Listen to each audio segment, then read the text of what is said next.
Código de Ética, Actividad 5, Dilema Ético de los Contadores Públicos, parte 3 del blog. Presentado por Clara Jimena Charri, Dania Guzmán, Lady Laura y Claudia Coca Londoño.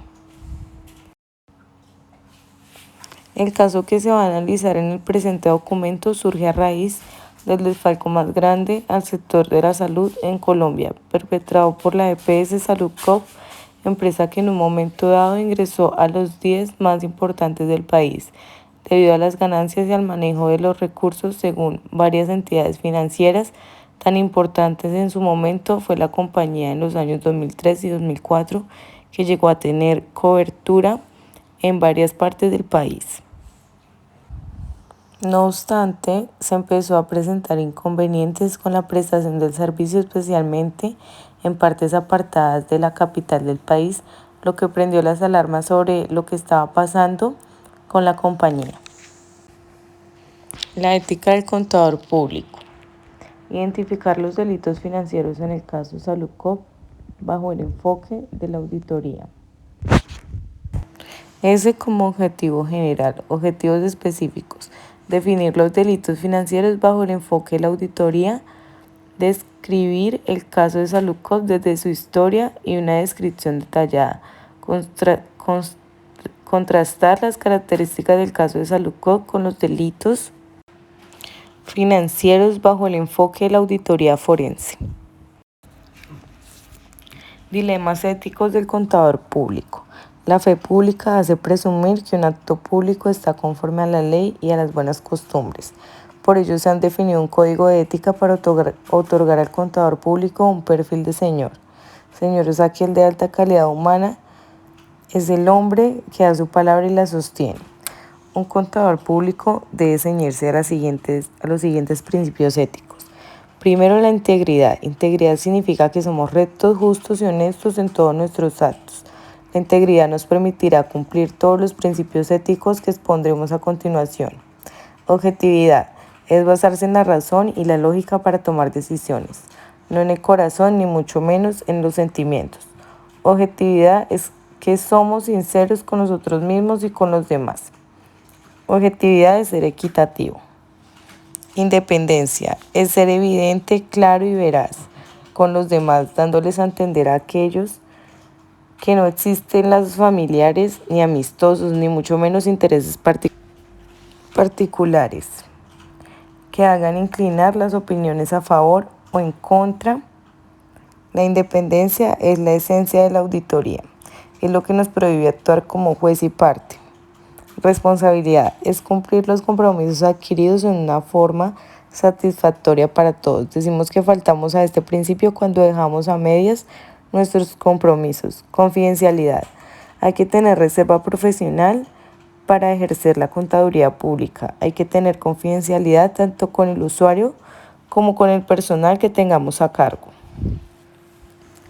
Antecedentes. Caso Salud Cop es una empresa que se constituyó en el año 1994.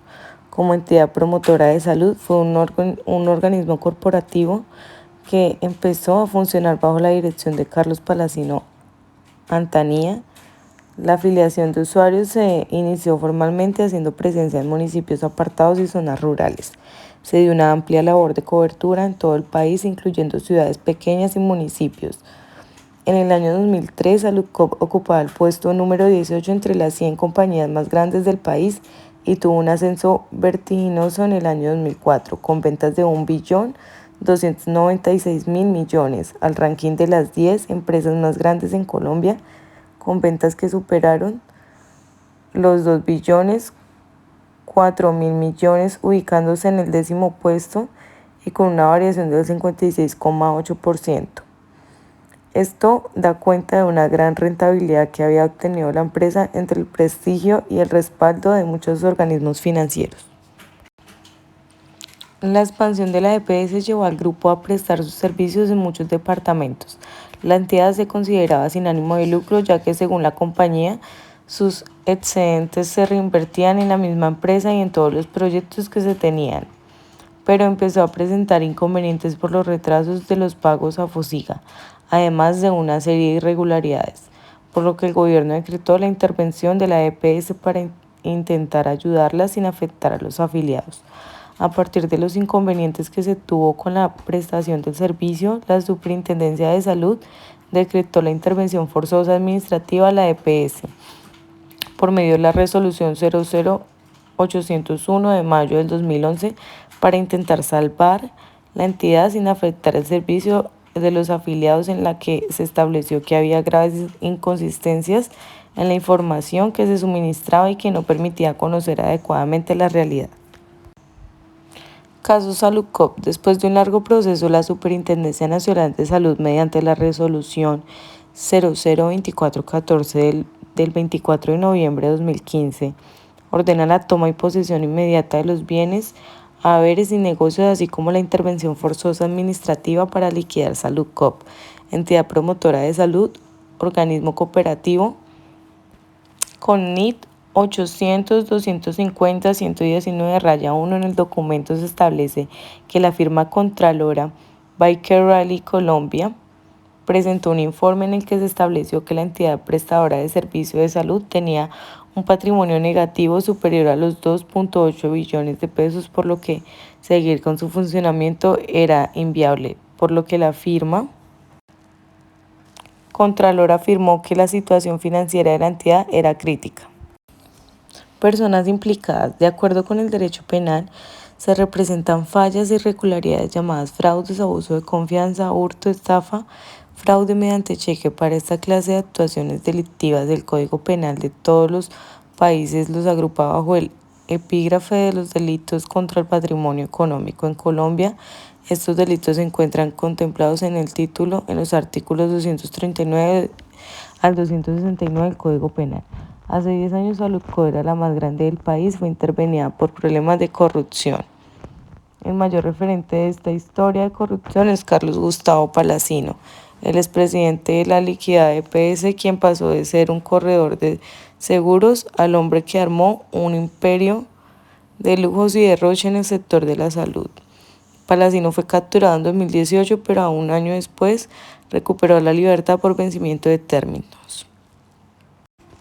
Otros implicados en este proceso fueron vinculados Javier Mauricio Sabogal Jaramillo, entonces vicepresidente financiero, e Ingrid Joana Pinto Gutiérrez, para la época directora nacional de contabilidad, procesos que también están estancados. Por este caso de corrupción de Saludcop resultó involucrado el excongresista Olger Díaz, a quien el Consejo de Estado le decretó la muerte política en el año 2017 porque recibía plata de Palacino. Sin embargo, nunca se abrió un proceso penal en su contra. Y como derivados de la corrupción de Saludcop, el ex interventor de esa EPS, Guillermo Grosso, hoy en día está preso por presuntamente saquear la poca plata que le quedaba a la entidad. ¿Cómo analizar el actuar ético de los profesionales de la contaduría pública en estos momentos coyunturales de crisis por la cual atraviesa el país? La figura del contador público en Colombia no cuenta con el apoyo suficiente por parte del Estado. La corrupción, la mentira, la trampa, el uso indebido de las tecnologías actuales, entre otros comportamientos antiéticos, hacen parte del conocimiento que tienen los contadores públicos de las normas que regulan su práctica contable. En algunos casos, los profesionales por negligencia o descuido vulneran los principios éticos de su profesión, ya sea de manera consciente o deliberada. El contador público no cuenta con una asignación funcional directa por parte de las instituciones públicas en las empresas privadas, donde se pueda cerciorar y trabajar de manera autónoma en las organizaciones. Pregunta número 2. En este tipo de situaciones, ¿sobre quién recae la obligación de prevenir el fraude? El comportamiento ético del contador es indispensable en su desarrollo profesional. La ética se ve quebrantada por la incidencia de la empresa privada en el contador. No hay independencia mental para ejercer la profesión en virtud del interés público. La responsabilidad social para generar confianza pública no es solo del contador, sino que también recae sobre toda la organización y de manera particular sobre todos aquellos que hacen posible el interés público. Tercer pregunta, de acuerdo con los casos propuestos, ¿qué tipo de sanciones acarrearían los involucrados teniendo en cuenta la normatividad ética para los contadores públicos? De acuerdo con las sanciones dispuestas por el Tribunal Disciplinario de la Junta Central de Contadores, la mayoría de los contadores públicos sancionados vulneran el comportamiento ético de la profesión de manera grave y a título de dolo. Según el análisis de las sanciones impuestas por el Tribunal Disciplinario, permite observar cómo en Colombia no se cumple cabalmente con los principios de la contaduría pública, vulnerándose con ello el código ético de la profesión.